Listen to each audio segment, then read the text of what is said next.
Welcome to Toastmaster Time, the show that got everybody talking. I am your host, Adrian Jefferson Chofor, and we have a special show for you today. We have the finalists of the District 57 Humorous Speech Contest. Let me share who they are. We have Nitin Tomar. He is with Toastmasters with Division F. Also, Valerie Lukecart. She's with Windmasters in Division A. And last but not least, Mary Bustamante. She is with Division C, and she is with the Mare Island Toastmasters. So we're very happy to have these wonderful Toastmasters with us. And for our first guest, we're going to have Nitin Tomar. Nitin, welcome to the show. Good to have you. Good to be here. So how long have you been a Toastmaster? I've been a Toastmaster for about a year and a half.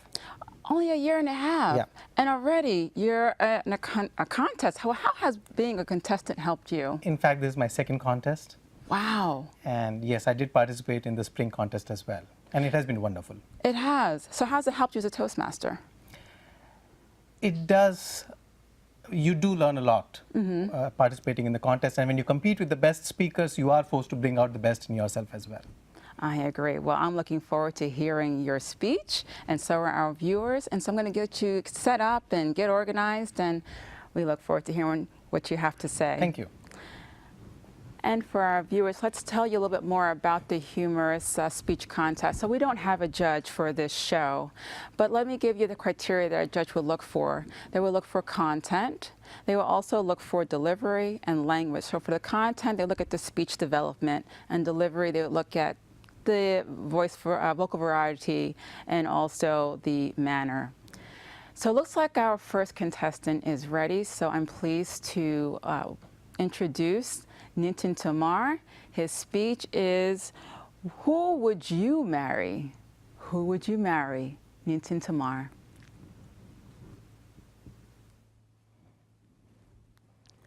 Nitin, what kind of girl would you like to marry? Mom, that's an inappropriate question. Why? Because I'm 12. Come on. It's not like I'm asking you to marry right away. Only in about 8 years. And 5 months.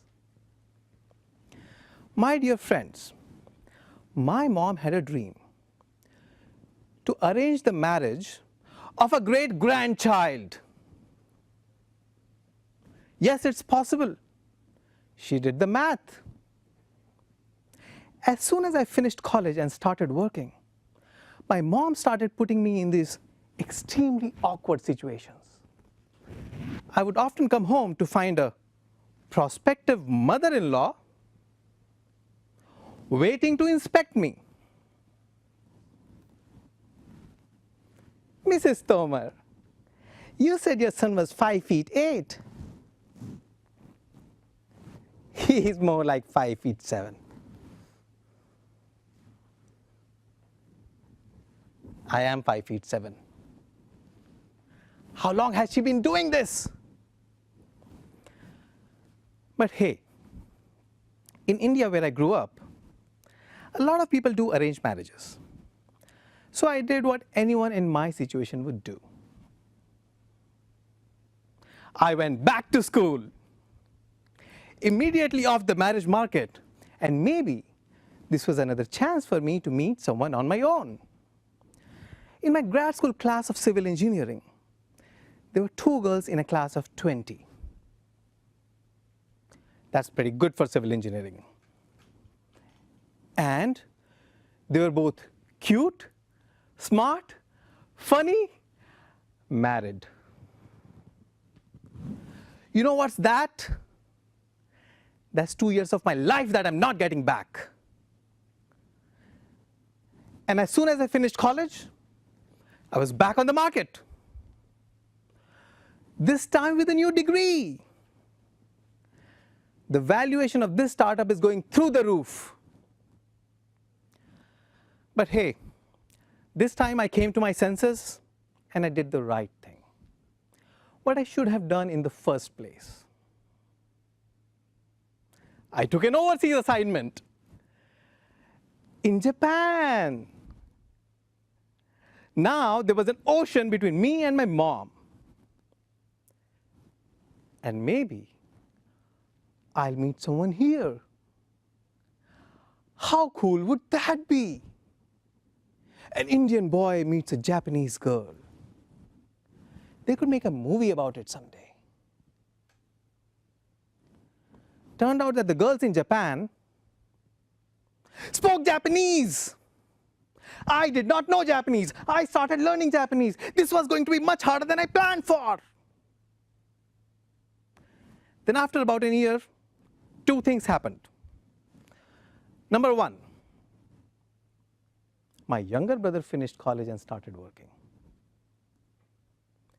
My mom suddenly lost all interest in me. This is how our weekly calls would go.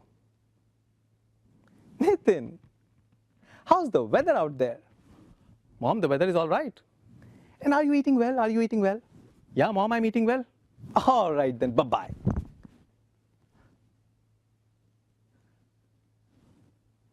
What am I doing with my life?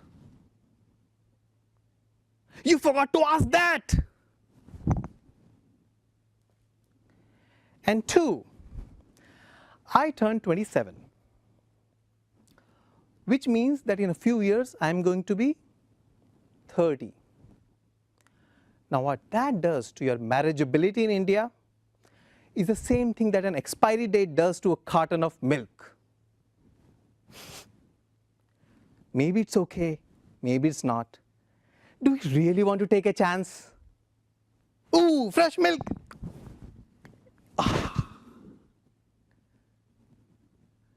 So I swallowed my pride. I picked up the phone and I said the magic words. Mom, can you please find me a girl? My mom sprung to action. She shook up all her friends and neighbors and relatives. But all the girls that she had been carefully tracking for the last 15 years are nowhere to be found. There was only one question on everyone's mind. Is 27 the new 30? Then one fine morning, my dad received a phone call from an old friend. And as they were catching up, my dad shared with his friend the issue of my expiry date. Turned out that the friend had a niece about the same age as me. Very educated as well. Enrolled in a grad school. For the second time, someone has been escaping an arranged marriage. Look where she landed. A meeting was set up between me and the girl. I thought it went really well. We did not hate each other. And after the meeting, my mom popped the question. Nitin, would you marry her? It's your decision. She's your last and final hope, but it's your decision. Anything for you, Mom. So I said yes. And the girl said yes. And a wedding date was set for 4 months down the line. This gave us a little more time to get to know each other, important stuff. For example, she found out that I'm not 5'8", I'm 5'7". I found out she's not 5'4", she's 5'2". Well played. We got married, and that was 14 years ago. We now have a 12-year-old son. His name is Yash. So it all turned out well. And with time, my mom has matured as well. She's not the same person that she used to be. She knows that the times have changed. This summer when we were visiting her, And as we were settling down, she asked Yash, "So Yash, what kind of girl, person would you like to marry?"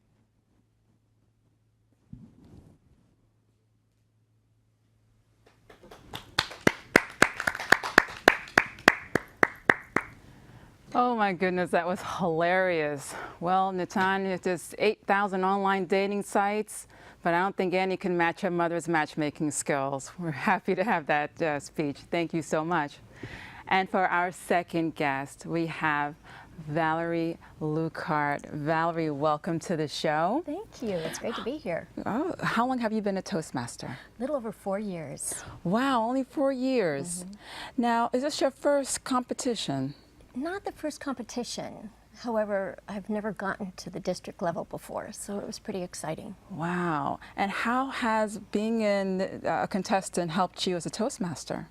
It's taught me how to fine-tune my speaking, vocal variety, body movements in my speeches, and hopefully that will rub off on future speeches. I think so. Sounds like you're a pro already. Well, I'm going to give you some time to set up and get organized to give your speech. Wonderful. And I'm going to say a few words to our viewers in the meantime. Thank How you. about that? Great. And so while Valerie sets up, let's just share a little bit about the humorous contest. So for all of our contestants, they started at the club level, and then they advanced to the area level, and then to the division, and last but to the district. And so we have experienced Toastmasters with us today, and now we're going to listen to Valerie. She appears to be ready to give her speech. So let's welcome Valerie Lukecart. Catch and release. Catch and release, Valerie Lukecart.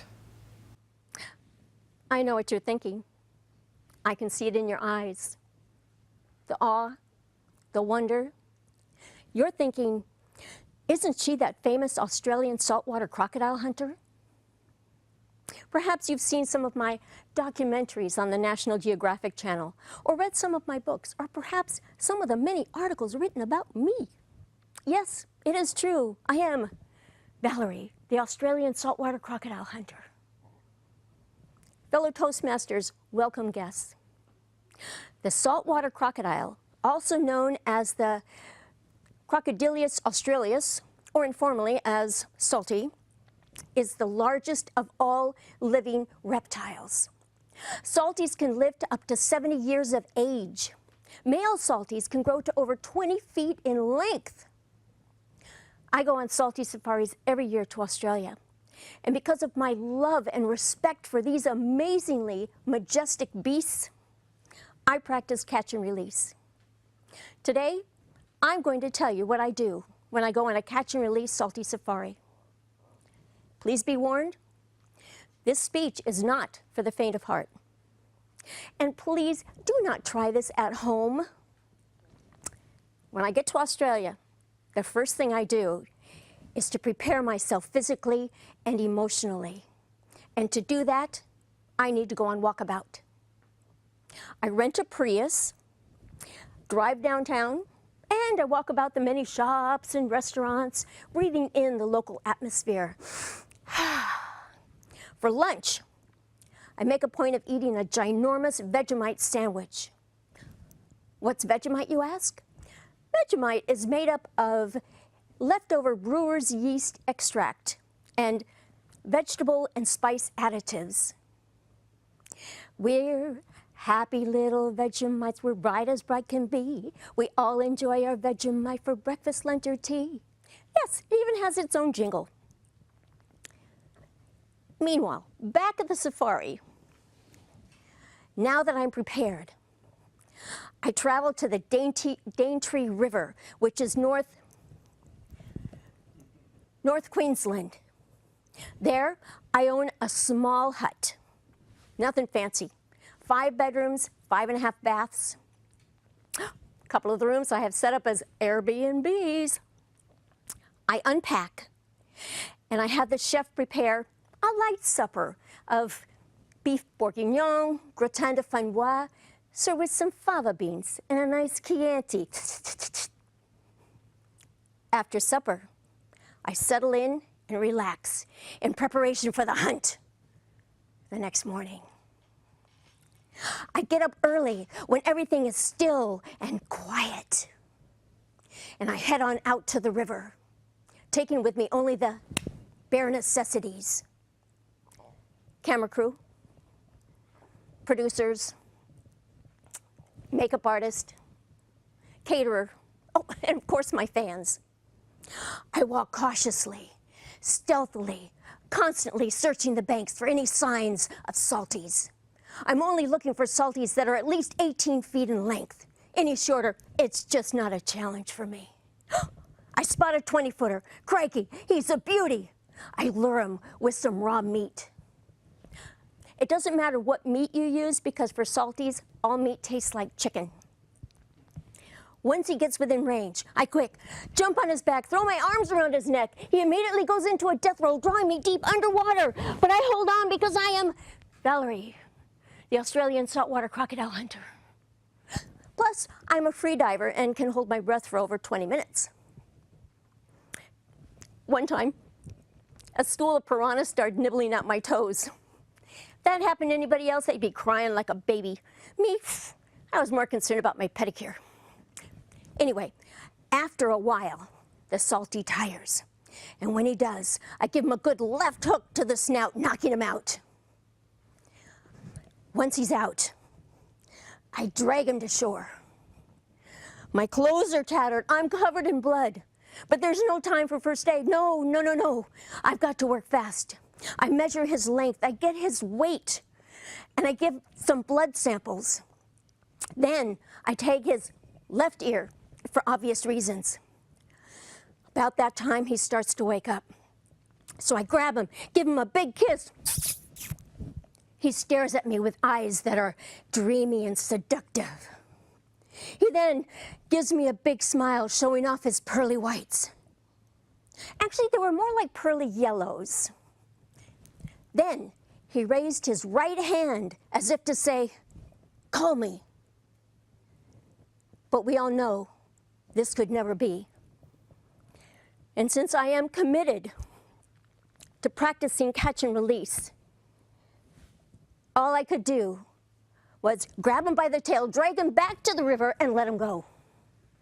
As he swam off, he turned his head to look at me as if to say, "I'm not worthy, oh croc hunter." You see, salties respect me just as much as I respect them. In fact, only once was I ever bitten by a salty. Want to see my scar?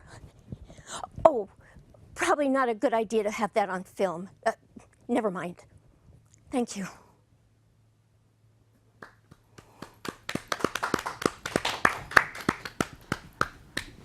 Well, we have our very own crocodile hunter with Valerie.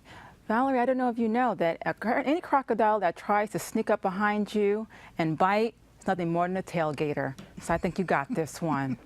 Well, I'm happy to invite our next guest up, and that is Mary Bustamante. Mary, welcome to the show. Hi, thank you. Good to have you. Tell us, what made you join Toastmasters? Well, I joined because I like to talk. Okay. But what's happened is I've actually learned how to listen better. I love listening to people's speeches. It's really given me a lot of skills. That's amazing. You know, a lot of people join Toastmasters because they want to become better public speakers, but here it helps you to become a better listener. So that's fantastic.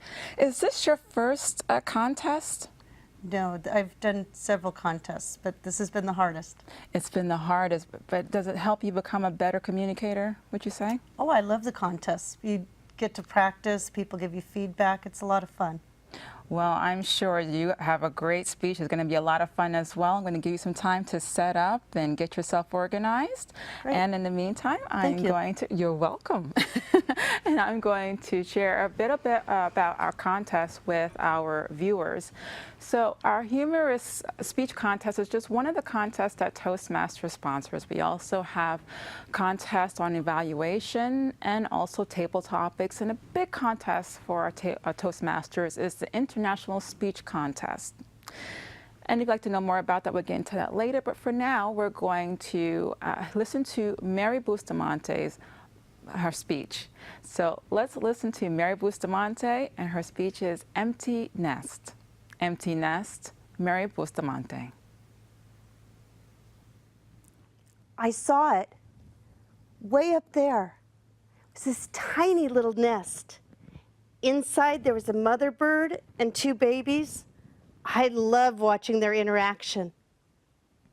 Until one day, the baby birds flew away. The mother bird was left with an empty nest. I can relate. I too am an empty nester. Fellow Toastmasters, how many of you are empty nesters? If you're an empty nester, you may have heard of the acronym SAD. It stands for the different stages you go through. S is shock, A, anger, D, discovery. And then there's one more step, but nobody tells you about that. More about that later. The first step is shock. The first shock is that little one. You tied her shoes to go to kindergarten, and suddenly she's grown up and she's leaving for college. The second shock is, I don't even know my name. I mean, for years, my last name was Mom. My first name varied. I was soccer mom, carpool mom, super mom, able to leap in and save the day. Nobody calls me Mom anymore. I'm just Mary. Soon I went on to stage 2. Stage 2 is anger. Anger is God's way of making you want your children to live far, far away from you. I know exactly when it began. My daughter went to college. She spent the entire summer telling us that she was going to college.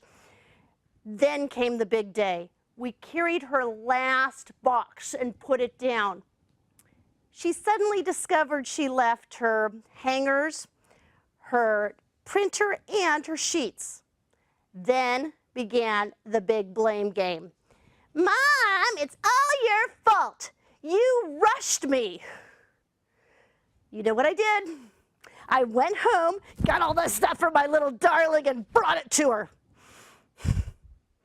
Now, my husband, he handled this empty nesting a lot better than I did. He didn't seem to mind when my son said, "Don't come to Parents' Weekend. I won't have time for you." He took it in stride. Not me. My anger boiled. It continued until they forgot my birthday 3 years in a row, and I went all Mount Vesuvius on them.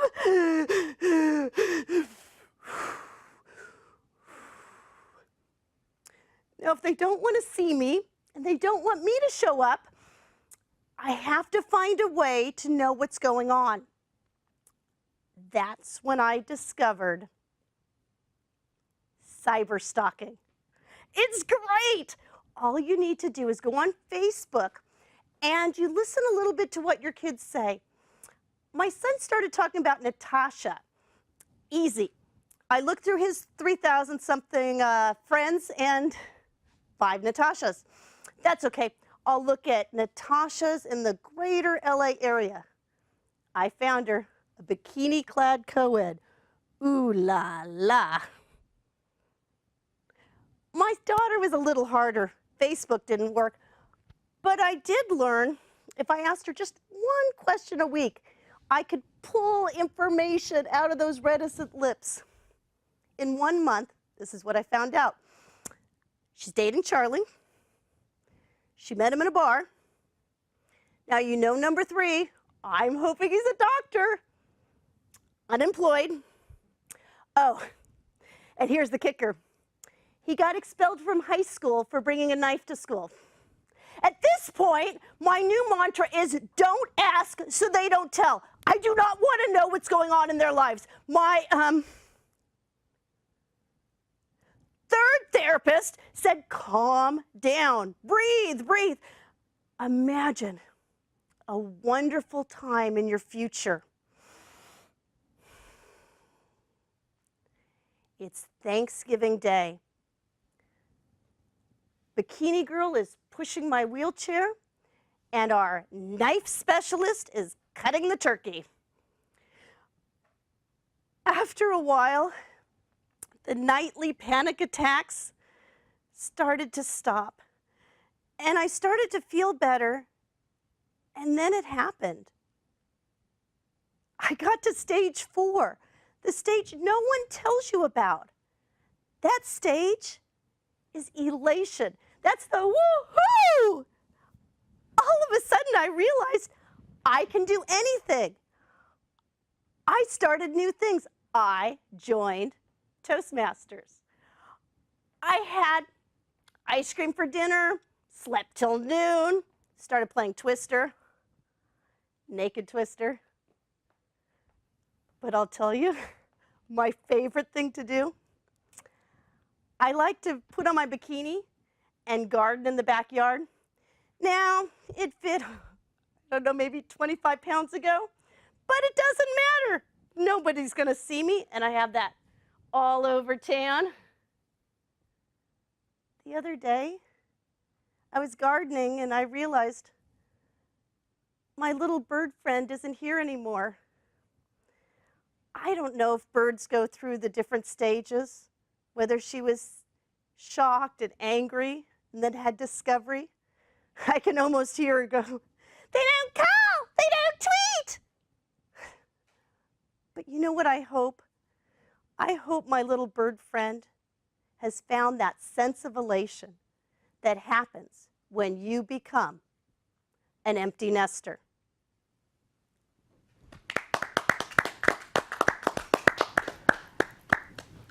As I told you guys, we had a great show. We learned about matchmaking, we learned about crocodile hunting, and we learned about empty nesting, also known as peace and quiet for some. So this was a good show to tune into. One thing that we as Toastmasters pride ourselves on is getting better in our craft, and as we can see with our Toastmasters today, they didn't just stop at the club level, but they kept advancing in their skills and becoming better at their craft. So I want to take us to a commercial break. Stay tuned, we'll be right back.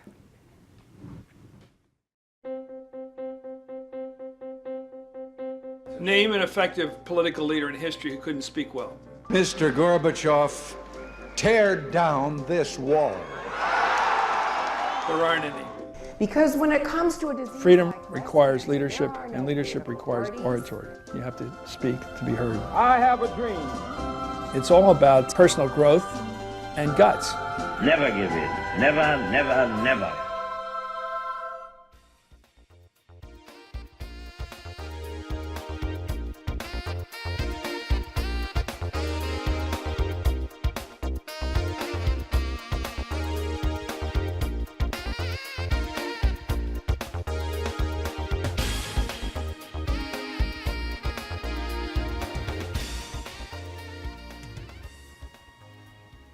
Well, thanks for joining us. That's going to be our show for today.